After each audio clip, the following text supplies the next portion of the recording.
5वां चरण है। शेखपुरा में सिपाही भर्ती परीक्षा को लेकर के जिला प्रशासन अलर्ट मोड में है। शांतिपूर्ण और कदाचार मुक्त कराए जाने को लेकर के रात भर होटल और लॉज की तलाशी ली गई। इस दौरान अभ्यर्थियों का एडमिट कार्ड और आधार कार्ड देखा गया। साथ ही होटल के रजिस्टर की भी जांच की जा रही है। इसमें अभी तक कोई संदिग्ध व्यक्ति नहीं मिला है। आपको ये बता दें कि जिले में सिपाही भर्ती परीक्षा केंद्र में परीक्षा के लिए सीसीटीवी और जैमर लगाए गए। 7 परीक्षा केंद्र पर परीक्षा होगी और परीक्षा केंद्र के आसपास धारा 144 लागू है। 4-5 होटलों में जांच कर लिया गया है। कुछ संदिग्ध सर नहीं, अभी तो पर्चे मिले हैं, ऐसा कोई संदिग्ध नहीं मिला है। छापेमारी की जा रही है। सभी का एडमिट कार्ड चेक किया जा रहा है। सभी का एडमिट कार्ड, आधार कार्ड सब चेक किया जा रहा है। बच्चे विद्यार्थी हैं, सबके बारे में सत्यापन किया जा रहा है। रांची से एक बड़ी खबर आपको बताते चले। एलजेपी-आरवी की राष्ट्रीय कार्यकारिणी की बैठक होगी आज। इस बैठक में राष्ट्रीय अध्यक्ष चुना जाएगा। चिराग पासवान, बता दें आपको, चिराग पासवान एलजेपी-आरवी के राष्ट्रीय अध्यक्ष चुने जाएंगे। इस बैठक में देश भर के 85 डेलीगेट्स शामिल होने वाले हैं। तो आपको बताते चलें कि लोजपा रामविलास की राष्ट्रीय कार्यकारिणी की आज बैठक होने वाली है। इस बैठक में राष्ट्रीय अध्यक्ष चुना जाएगा। चिराग पासवान लोजपा रामविलास के राष्ट्रीय अध्यक्ष चुने जाएंगे और इस बैठक में देश भर के 85 डेलीगेट्स शामिल होने जाएंगे। आपको बताते चलें, ये बड़ी खबर रांची से मिल रही है। चिराग बनेंगे राष्ट्रीय अध्यक्ष। लोजपा रामविलास से जुड़ी ये खबर आप तक पहुंचा रहे हैं। इस बैठक में 85 डेलीगेट्स मौजूद रहने वाले हैं।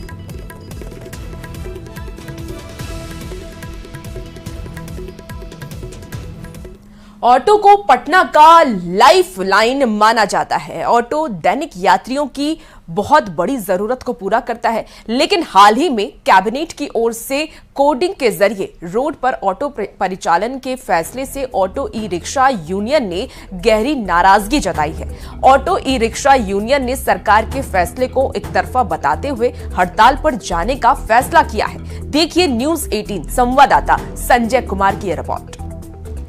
पटना के लिए ऑटो लाइफलाइन माना जाता है और तकरीबन 25,000 ऑटो हैं राजधानी पटना में, जो दैनिक यात्रियों की जो डिमांड होती है उसको पूरा करते हैं। लेकिन सबसे बड़ी बात यह है कि अब ऑटो चालक जो है वो हड़ताल पर जाने वाले हैं। और क्यों जाने वाले हैं, इनकी क्या समस्याएं आ गई हैं, हम ऑटो यूनियन के लीडर से बात कर लेते हैं।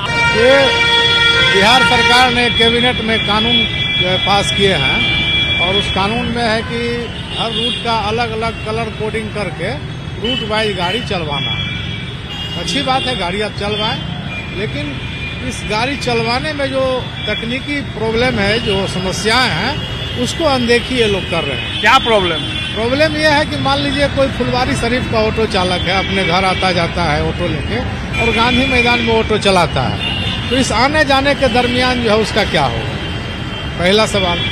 दूसरा सवाल कि अचानक कोई पास पड़ोस के लोग बीमार पड़ जाएंगे, कलर कोडिंग के चलते वो हॉस्पिटल नहीं ले जाएगा, ड्राइवर कहेगा कि हम उस रोड में जाएंगे तो हमको फाइन हो जाएगा। मिश्रा हैं और कह रहे हैं कि अगर इनकी मांगे नहीं मानी गई, क्योंकि कई समस्याएं उन्होंने बताई हैं, उनका कहना है कि जिला परिवहन कार्यालय हो या सरकार हो, वो ऑटो चालकों की इन मांग को नहीं मान रही है। तो ऐसे में अब जिला परिवहन कार्यालय का भी दायित्व बनता था कि इनकी समस्याओं को सुने, लेकिन अगर कोई निराकरण नहीं होता है तो अगले 1 सप्ताह के अंदर राजधानी पटना का ऑटो परिचालन पूरी तरीके से ठप हो सकता है। कैमरा पर्सन मनीष जुनेजा के साथ संजय कुमार, न्यूज़ 18 पटना। बड़ी खबर मुजफ्फरपुर के मीनापुर से है, जहां पर अली नेउरा गांव में बेखौफ बदमाशों ने किराना दुकान पर अंधाधुंध फायरिंग की है। आपको बताते चलें कि किराना दुकानदार सहित 3 लोगों को गोली लगी है। तीनों को गंभीर हालत में SKMCH ले जाया गया है, जहां पर डॉक्टरों ने तीनों को निजी अस्पताल में रेफर किया है। बताया जा रहा है कि गांव में शाम में नंदलाल शाह अपने किराना दुकान पर बैठे हुए थे। उनके पास उनका बेटा नीरज और पूर्व सरपंच विजय प्रभाकर बैठे हुए थे। तभी बाइक पर सवार 4 बदमाश आए और अंधाधुंध फायरिंग करने लगे, जिसमें तीनों को गोली लगी है। बदमाशों ने करीब आधा दर्जन राउंड फायरिंग की है और फायरिंग करते हुए चारों बदमाश भाग गए। मौके पर पहुंची पुलिस मामले की जांच पड़ताल में जुटी हुई है। घटनास्थल से कई खोखे भी बरामद किए गए। तो मालूम चला, मेरा एक दोस्त है सानू अली उसका नाम है, उसके घर से फ़ोन आया कि बैंक के पास गोली चला है। तो फिर हम लोग दौड़ के आए हैं वहाँ से, तो देखे हैं कि फिर पेशेंट को लेके हम लोग आए मेडिकल में आने के बाद फिर वहाँ से बोला कि यहाँ नहीं हो सकता है ट्रीटमेंट, तो फिर यहाँ पे माँ जानकी में लेके आए। नंदलाल शाह किराना दुकान है, उनके बेटा का नाम है नीरज कुमार, उनको भी, और एक पूर्व सरपंच है विजय प्रभाकर जी, 3 आदमी। कौन लोग था जो लोग? अभी तो अज्ञात आदमी था वो लोग। अज्ञात आया है बाइक से? जी, बाइक से। अली नेवरा में करीब रात 8:30 बजे नंदलाल शाह है, उनकी किराना की दुकान है। उसी दुकान पे जो है 4 अपराधी जो है 2 मोटरसाइकिल से है और गोलीबारी की, जिसमें 3 लोग घायल हुए हैं। एक नंदलाल शाह है, उनका बेटा है नीरज, और एक और जो है मतलब बैठे हुए थे पूर्व सरपंच। और पटना के नासरीगंज नाव हादसे पर न्यूज 18 की खबर का बड़ा असर हुआ है। खबर के बाद शिक्षा विभाग के एसीएस ने सभी जिलों के डीएम को बाढ़ग्रस्त इलाके में स्कूल बंद करने का अधिकार दे दिया है। एसीएस ने खुद पूरे मामले पर न्यूज 18 से एक्सक्लूसिव बातचीत की और कहा कि शिक्षक के डूबने का मामला काफी दुखद है और इसके को गंभीरता से देखते हुए सभी डीएम को यह आदेश दिया गया है और शिक्षा विभाग के एसीएस से बातचीत की है न्यूज 18 के संवाददाता रजनीश कुमार ने। न्यूज 18 की खबर का एक बार फिर से बड़ा असर हुआ है और शिक्षा विभाग के एसीएस डॉक्टर एस सिद्धार्थ ने सभी जिलाधिकारियों को बड़ा आदेश जारी कर दिया है। आदेश क्या है, सीधी बातचीत करेंगे। सर, जिस प्रकार से नासरीगंज में शिक्षक वाला जो हादसा हुआ है उसके बाद मांगे उठने लगी है और न्यूज 18 के जरिए अपील ही की गई है, क्या आदेश जारी किया गया है? देखिए, जो घटना है काफी दुखद है कि एक शिक्षक नदी में डूब गया है और इस संबंध में केवल हम लोगों ने स्पष्ट किया है कि जो बच्चे हैं, स्टूडेंट्स हैं और टीचर्स हैं, ये सुरक्षित पढ़े, उनकी सुरक्षा भी बहुत महत्वपूर्ण है। और इसीलिए हम लोगों ने यह रिट्रेट किया है ऑर्डर को कि जो आपदा प्रबंधन के जो नियम हैं बाढ़ के, उसके अंतर्गत डीएम लोग स्वयं किसी स्कूल को बंद करने का आदेश पारित कर सकते हैं। जी, तो ये स्वतंत्रता है, ये जो आदेश है, जो आपदा प्रबंधन के जो अधिनियम है, नियम और जो भी सुसंगत कानून है, उसमें आप पालन कर सकते हैं। मतलब जिलाधिकारी जो हैं वो अपने हिसाब से जहां भी ऐसा प्रभावित अपना असेसमेंट करेंगे कि अचानक बाढ़ आ गई किसी स्कूल में या अचानक एक स्कूल चारों तरफ से पानी से घिर गया हो, तो अपनी स्थिति की समीक्षा कर सकते हैं और उस स्पेसिफिक स्कूल के संबंध में आदेश पारित करें। ऐसा नहीं कि कोई जिला पूरा है या प्रखंड है, लेकिन किसी प्रभावित इलाके, केवल प्रभावित स्कूल के बारे में। एक और आपने आदेश दिया है कि सरकारी नाव की व्यवस्था होगी और जो लाइफ जैकेट है उसका इंतजाम डीएम करेंगे।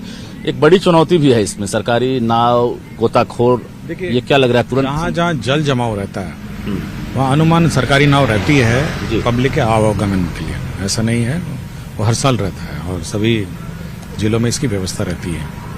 हम लोगों ने इतना ही कहा है कि जहाँ पे स्कूल और टीचर्स जाते हैं तो एक समय सीमा, अब ये पब्लिक के साथ नहीं जा सकते ना, उसका समय है स्कूल खुलने का, स्कूल बंद होने का, तो जो समय है वो जो सरकारी नाव ऑलरेडी व्यवस्था आम जनता के लिए भी की गई है। हमने इतना ही कहा है कि समय पे नाव उपलब्ध रहे ताकि बच्चे और स्टूडेंट्स और टीचर्स जो है समय पे जाएं और समय पे आ जाएं। मुआवजे को लेकर भी कुछ बातें हो रही सरकार की तरफ से, जो सरकारी कर्मी का होता है, इसमें कोई अलग से सरकारी कर्मी की व्यवस्था है।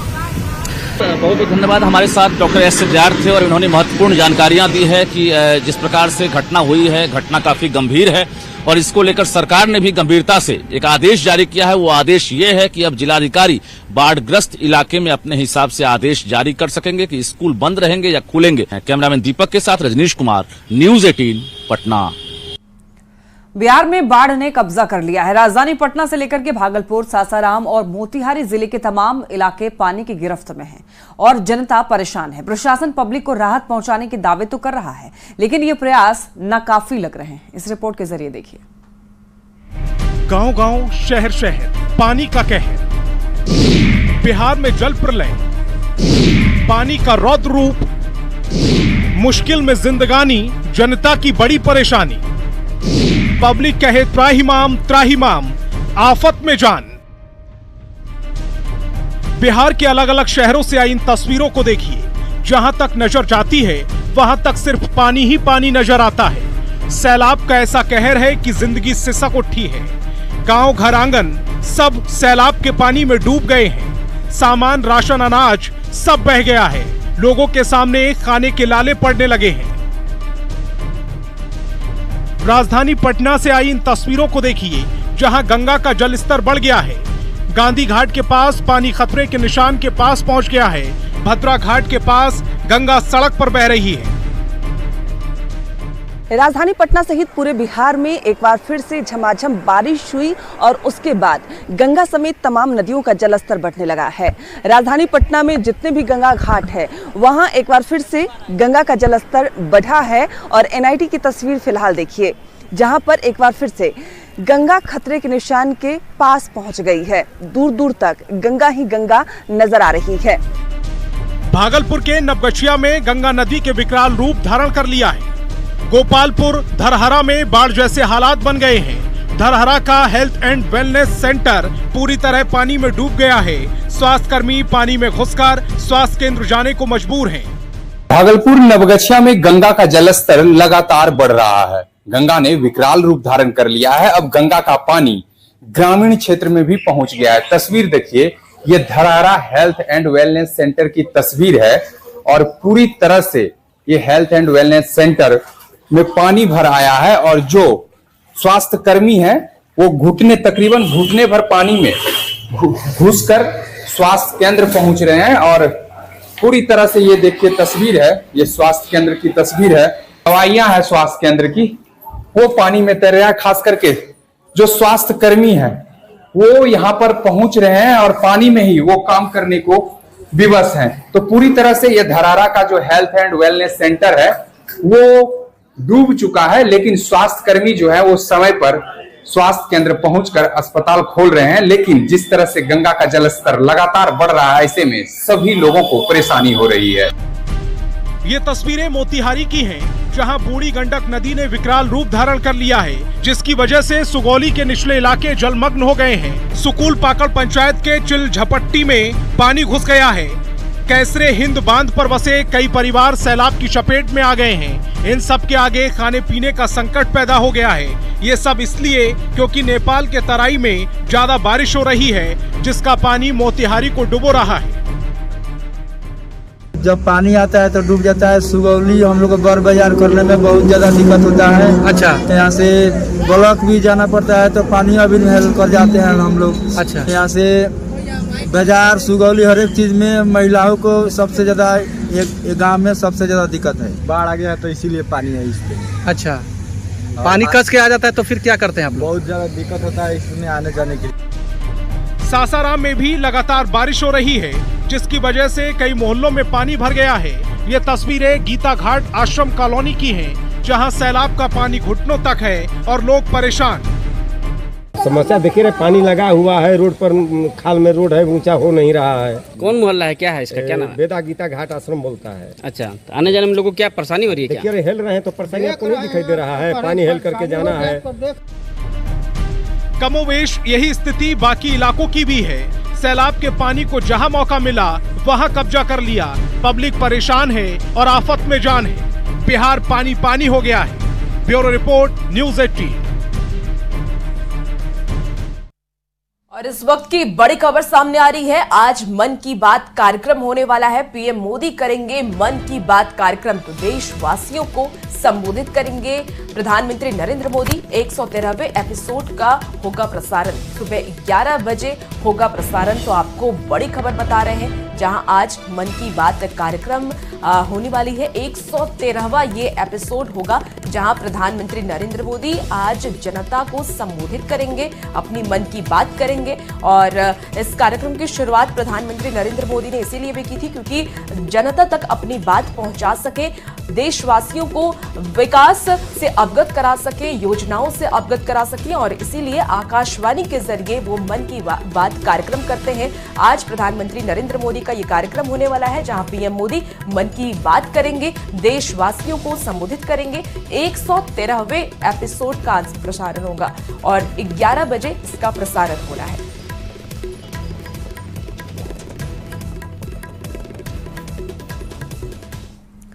आगामी विधानसभा चुनाव से पहले झारखंड में आरोप प्रत्यारोप का दौर जारी है। देखिए, एक तरफ बीजेपी हेमंत सरकार को महिलाओं को ठगने का आरोप लगा रही है, तो दूसरी तरफ इंडी गठबंधन बीजेपी के वादों और इरादों को ड्रामा बता रही है। इस रिपोर्ट में देखिए।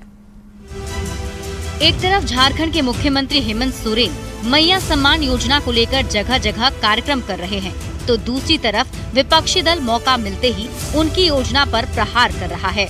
विपक्षी दल मैया सम्मान को चुनावी स्टंट बता रहा है। उनका कहना है कि जब चुनाव नजदीक आ गया है तब हेमंत सोरेन को महिलाओं की याद आई। बीजेपी जो कहती है वो करती है, वो लोग तो सिर्फ कहते हैं, करते नहीं है। अभी चूंकि वोट आ गया, अरे यही काम करना था, 1 साल पहले से क्यों नहीं किया? सर मैया सम्मान योजना में लोग 1000 महीना दे रहे हैं। अरे वही तो कह रहे हैं ना, क्या देखिए हम कह रहे हैं कि 1 महीना 1 साल पहले से कहें दिया भाई, अभी उन्होंने चुना है, इसका मतलब उनको पता है 2 महीना हमको देना है, चुनाव हो जाए वोट ले लें। वहीं दूसरी तरफ इंडी गठबंधन बीजेपी को महिला विरोधी बता रही है। जेएमएम की सहयोगी कांग्रेस का कहना है कि बीजेपी सिर्फ महिलाओं के नाम पर नए कानून बनाती है, महिलाओं का मुद्दा उठाती है, लेकिन धरातल पर उनके लिए कुछ नहीं करती। ये ठगने का कार्य तो उन लोगों की तरफ से किया गया था, चाहे ओबीसी को ठगने का बात हो या महिलाओं को ठगने का बात हो, आधी आबादी की बात हमेशा भाषणों में करते रहे हैं। आज तक महिलाओं के लिए कुछ किया नहीं इन लोगों ने। महिला आरक्षण बिल भी अभी 3 दिन खूब प्रचार प्रसार और कई तरह के मतलब ताम झाम किए गए, लेकिन वापस घूम फिर के वो धरा का धरा रह गया महिला आरक्षण बिल भी जो संसद में। इन सियासी बयानबाजी से किसकी तरफ पलड़ा झुकेगा और कौन पीछे रह जाएगा, अभी तो ये कह पाना मुश्किल है। लेकिन इससे एक बात तो साफ है, वो ये कि विधानसभा चुनाव में महिलाएं एक्स फैक्टर साबित होने वाली हैं, तभी तो हर पार्टी उन्हें साधने की कोशिश में है। हजारीबाग संवाददाता सुशांत सोनी के साथ ब्यूरो रिपोर्ट न्यूज़ 18। गया में ड्रोन से पहाड़ों पर हजारों सील्ड बॉक्स फेंके गए। गया के ब्रह्मा वन में ब्रह्मजोनी पहाड़ पर ड्रोन से सील्ड बॉक्स फेंका गया। खास बात यह है कि खुद वन एवं पर्यावरण मंत्री प्रेम कुमार ड्रोन चला रहे थे। मंत्री प्रेम कुमार ने कहा कि सरकार का मकसद पहाड़ों को हरा भरा करना है। बिहार में 4 करोड़ पौधे लगाने का हमारा टारगेट है, जिसमें पहाड़ और जंगल पर पौधे लगाए जाएंगे। फिलहाल 2 करोड़ 40 लाख पौधे लगाए गए। जिले में हम यहाँ पर ब्रह्मजोनी पहाड़ पर कर रहे हैं 1 लाख का लक्ष्य सीड बॉल के माध्यम से। वो सीड बॉल और खाद और गोबर और मिट्टी का बना हुआ सीड बॉल है, उसके अंदर बीज डाले हुए, पीपल के बीज हैं, नीम के बीज हैं, ऐसे 5 प्रकार बीज डाला गया करके। बॉल को बना कर हम मैनुअल पहले कर रहे थे, पिछले 15 जुलाई को शुरू मैनुअल हमने किया था। अब देखा जब हम नहीं पहुंच पा रहे हैं तो उसको ड्रोन के माध्यम से किया जा रहा है।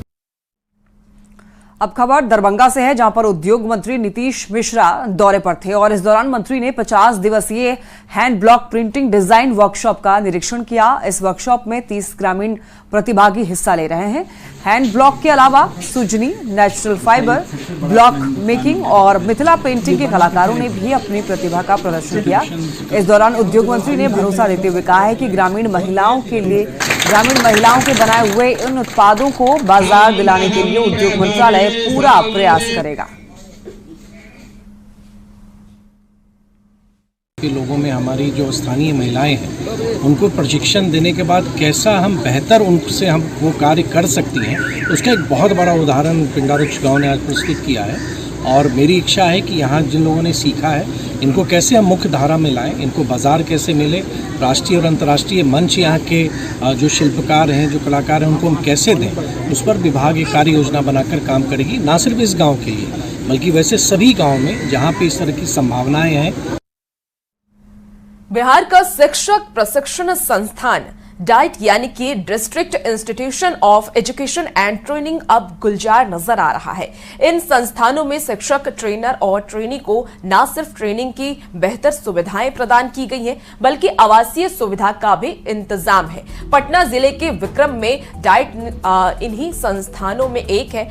यहाँ भी सभी 200 सीट फुल हो चुकी है और डीएलएड प्रशिक्षण के लिए दाखिला लेने वाले छात्र रोजाना क्लास करने पहुंच रहे हैं।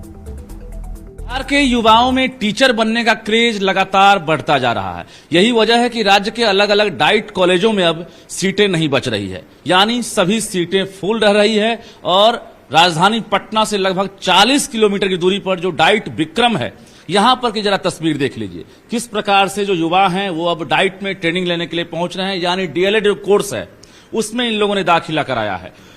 डीएलएड में आपने दाखिला लिया, कितना फायदा मिलने वाला? सर मेरा सपना ही था कि हम टीचर बने, जो हमको नहीं मिला है, जो हम जैसे पढ़ाई किए हैं वो सब रटंत विद्या के द्वारा, वो हम बच्चा लोग को नहीं देना चाहते। तो टीचर बनने में एक ये भी फायदा होता है कि आप टाइम को बहुत अच्छा मैनेजमेंट कर लेते हैं, तो हमको अच्छा लगा, तो फिर मैंने इस पे शिक्षा का अलग जगाना है। जी सर, शिक्षा का अलग जगाना है, बिल्कुल यही सोच है ना? यही सोच है। सीटेट में आपने एग्जाम दे दिया? नहीं सर, इस बार दूंगा। इस बार देंगे? Yes sir. अच्छा, ये कितना स्ट्रगल है, चूंकि डिग्री तो ले लेंगे आप, लेकिन नौकरी पाना कितना कठिन है? सर अगर स्ट्रगल की बात की जाए तो स्ट्रगल करने में ही मजा है। अगर लाइफ को देखा जाए तो लाइफ में बिना स्ट्रगल का मजा ही नहीं है सर। और बात रहा स्ट्रगल की, तो जब आपका अपना शौक का एरिया होता है, जिस एरिया को आप पसंद करते हैं, उस एरिया में स्ट्रगल करने में भी मजा आता है, कोई फर्क नहीं पड़ता है सर। यहाँ के प्राचार्य भी हैं और यहाँ के व्याख्याता भी हैं, उनसे ही बातचीत करेंगे। चूंकि सभी सीटें फुल रह रही है आपके यहाँ, क्या लग रहा है कि जो क्रेज है वो लगातार बढ़ रहा है और स्टूडेंट जो है धीरे धीरे अब टीचर बनने के प्रति जो है प्रेरित भी हो रहा है? निश्चित रूप से क्रेज बढ़ रहा है। और पाठक सर जब एसीएस थे उस दौरान जो इतनी वैकेंसियां शिक्षा विभाग के द्वारा निकाली गई, उससे युवाओं में जो है एक क्रेज इसके प्रति बढ़ा और वो व्यापक पैमाने पर इन्होंने जो है डीएलएड करने का सोचा। बिल्कुल, एक एंट्रेंस से गुजरने के बाद यहाँ पर दाखिला होता है। क्या लग रहा है कि यहाँ से ट्रेनिंग लेने के बाद और सर्टिफिकेट मिलने के बाद, डिग्री लेने के बाद ये लोग और वेल ट्रेंड हो जाएंगे? बिल्कुल सर, वेल ट्रेंड हो जाएंगे ये लोग, क्योंकि यहाँ पे जो भी पढ़ाई हो रही है वो स्किलफुल हो रही है और जो एनईपी के गाइडलाइन है उसके अनुसार पढ़ाई होती है। निश्चित रूप से लोग वेल ट्रेंड हो जाएंगे यहाँ से, और जब स्कूल में जाएंगे तो मैक्सिमम अपना दे पाएंगे। कैसा लगता है खासकर जो ट्रेनिंग देने के बाद जो टीचर बनते हैं? बहुत ही अच्छा लगता है। सबसे बड़ी बात है कि हम लोगों को ये अपॉर्चुनिटी दी गई है कि शिक्षा के क्षेत्र में हम भी अपना योगदान दें, तो ये बहुत बड़ा अवसर है हमारे लिए कि हम टीचर्स को ट्रेनिंग दे रहे हैं। और जैसे कि सर ने भी बोला कि एनईपी की गाइडलाइंस आई है, तो उसके अनुरूप हम लोग जितने व्याख्यातागण हैं सारे फोकस कर रहे हैं कि जो एनईपी की गाइडलाइन है उसी के अकॉर्डिंग टीचर्स को सारी चीजें बताएं। नई शिक्षा नीति के जो गाइडलाइंस हैं उसको ही फॉलो करना है और जो पुराना प्रारूप है उसे भी फॉलो करना है। दोनों मिक्सअप करने में क्या लग रहा है, कोई परेशानी तो नहीं?